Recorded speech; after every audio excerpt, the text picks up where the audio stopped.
Hi hello welcome to Dakshi சமையல். இன்றைக்கி நம்ம தக்ஷி சமையலில் ரொம்ப சிம்பிளான பூண்டு குழம்பு எப்படி பண்ணுறதுன்னு பார்க்கலாம். இதுக்கு ரொம்ப நேரம் ஆகாது, அதே மாதிரி ரொம்ப இன்க்ரீடியன்ஸும் தேவைப்படாது. இதுக்கு தேவையானது பூண்டு. நான் ஒரு 2 பூண்டு எடுத்திருக்கேன். 2 பூண்டையும் தோல் உரித்து இந்த மாதிரி கட் பண்ணி வச்சுருக்கேன். சின்ன வெங்காயம் எடுத்திருக்கேன், அதுவும் குட்டி குட்டியாக கட் பண்ணி வச்சுருக்கேன். அதுக்கப்புறம் இதுக்கு தேவையானது அடுத்து தக்காளி. நான் ஒரு தக்காளி எடுத்திருக்கேன்.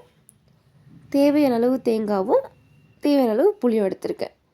இப்போ இது கூட அடுத்து மிளகு சீரகம், மிளகு 1 ஸ்பூன், சீரகம் 1/4 டீஸ்பூன். அதுக்கப்புறமா காரத்துக்காக மிளகாத்தூளும் மஞ்சள்தூளும்.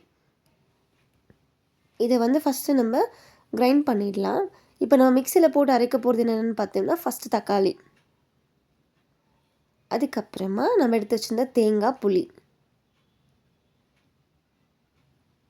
அதுக்கப்புறமா மிளகு சீரகம், அப்புறமா நம்ம காரத்துக்காக மிளகாத்தூள் எடுத்து வச்சுருந்தால அதுவும் நல்லா தண்ணி ஊற்றி நல்லா நைஸாக அரைச்சி எடுத்துகிட்டு வந்துடுங்க. ரொம்ப தண்ணி ஊற்ற வேண்டாம், உங்களுக்கு தேவையான அளவுக்கு ஊற்றி நல்லா பேஸ்ட்டாக எடுத்துகிட்டு வந்துடுங்க. பாருங்கள் இந்த மாதிரி. இப்போ நம்ம பேன் சூடு பண்ணி வச்சுக்கலாம். இப்போ நான் மண்பானையில் தான் செய்ய போகிறேன். இதுக்கு தேவையான அளவு எண்ணெய் ஊற்றிக்கிறேன். இது ரொம்ப சிம்பிளாகவும் சீக்கிரமாகவும் செஞ்சு முடிச்சிடலாம். இப்போ எண்ணெய் காஞ்சதுக்கு அப்புறமா உளுத்தம்பருப்பு கடலப்பருப்பு ஒரு ஸ்பூன் எடுத்து வச்சுருக்கேன். அது ரெண்டுமே ஒன்றா சேர்த்து ஆட் பண்ணிக்கலாம்.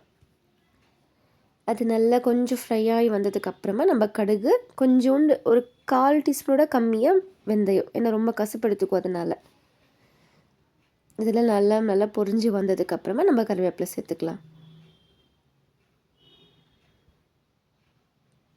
இப்போ நல்லா ஃப்ரை ஆகிடுச்சு. இப்போ நம்ம எடுத்து வச்சுருக்கிற கருவேப்பிலை சேர்த்துக்கலாம். கருவேப்பிலையும் நல்லா பொரிஞ்சு வந்ததுக்கப்புறமா நம்ம எடுத்து வச்ச பூண்டு ஃபஸ்ட்டு சேர்த்து அந்த எண்ணெயில் நல்லா ஃப்ரை பண்ணிடலாம். ஒரு 1 மினிட்டுக்கு நீங்கள் அந்த பூண்டை எண்ணெயில் நல்லா ஃப்ரை பண்ணிங்கன்னா அது சீக்கிரம் குக் ஆகிடும். உங்களுக்கு அந்த பச்சை வாசனை சாப்பிடும்போது வராது, அதை எண்ணெயிலே ஃப்ரை பண்ணிட்டீங்கன்னா. இப்போ இது கூட நம்ம லைட்டாக பெருங்காயம் சேர்த்துக்கலாம். நான் பெருங்காயத்தூள் எல்ஜி தான் யூஸ் பண்ணுவேன் எப்போவுமே, அதனால் கொஞ்சமாக சேர்த்துக்கிறேன். ரொம்பலாம் யூஸ் பண்ண வேண்டாம், சும்மா ஒரு சிட்டிகை போட்டால் போதும். இதெல்லாம் மிக்ஸ் பண்ணதுக்கு அப்புறமா நம்ம ஆனியன், நம்ம குட்டி குட்டிஸாக சின்ன வெங்காயம் தான் எடுத்துருக்கேன். சின்ன வெங்காயம் தான் ரொம்ப நல்லா டேஸ்ட் கொடுக்கும். ரொம்ப சின்னதாக கட் பண்ணி வச்சுருக்கிற சின்ன வெங்காயம் ஆட் பண்ணிவிட்டு நல்லா ஃப்ரை பண்ணிடலாம். நல்லா வதக்கி விட்டுக்கோங்க. இப்போ நல்லா வதக்கி வந்ததுக்கு அப்புறமா இது கூட நம்ம எடுத்து வச்ச மஞ்சள், நான் 1/4 டீஸ்பூன் தான் எடுத்திருக்கேன். அது மட்டும் சேர்த்து இன்னும் கொஞ்சம் நல்லா மிக்ஸ் பண்ணால் அந்த ஆனியன் கார்லிக் ரெண்டுமே நல்லா ஃப்ரை ஆகிருக்கும். அந்த ஆயிலே நல்லா ஃப்ரை ஆகிருக்கும். இப்போ இது கூட நம்ம அரைச்சி எடுத்துகிட்டு வந்தோம்ல அந்த மசாலாவை ஆட் பண்ணிடலாம்.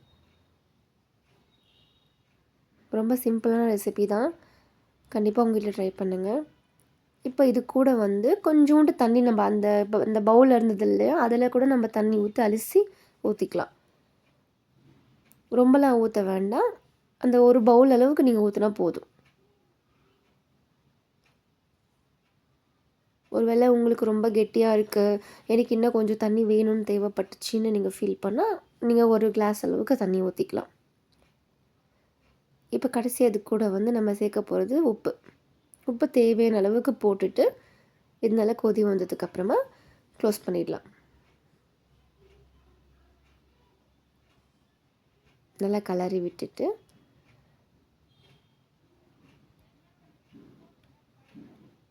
இப்போ இதை க்ளோஸ் பண்ணிடலாம். க்ளோஸ் பண்ணிவிட்டு இந்த மாதிரி நல்லா கொதித்து வரணும். அந்த ஸ்மெல்லே பார்த்திங்கன்னா சூப்பராக இருக்கும். ஆனால் இன்னும் கொஞ்சம் நேரம் குக் ஆகணும், ஏன்னா அந்த தண்ணியெல்லாம் இருக்கும்ல, அந்த தண்ணியெல்லாம் வற்றி நல்லா கெட்டியாக இருக்கணும் அந்த பூண்டு குழம்பு. பாருங்கள், தண்ணி கொஞ்சம் கொஞ்சமாக கம்மியாயிட்டே வருது. இருந்தாலும் இன்னும் கொஞ்சம் தண்ணி ட்ரை ஆகணும். ஸோ அதனால் நான் திரும்பி இது க்ளோஸ் பண்ணி வைக்க போகிறேன். பாருங்கள் எவ்வளோ நம்ம தண்ணி ஊற்றுறோம், ஆனால் எவ்வளோ கெட்டியாக வந்திருக்கு. ஸோ இந்த மாதிரி ஆனதுக்கப்புறமா ட்ரை ஆனதுக்கப்புறமா நீங்கள் எடுத்து சர்வ் பண்ணி சாப்பிட்லாம். இந்த பூண்டு குழம்பு ரெசிபி உங்களுக்கு பிடிச்சிருந்தா கண்டிப்பாக நீங்கள் வீட்டில் ட்ரை பண்ணி பாருங்கள். இந்த வீடியோ பார்த்ததுக்கு ரொம்ப தேங்க்ஸ். நம்ம நெக்ஸ்ட் வீடியோவில் பார்க்கலாம். பாய்.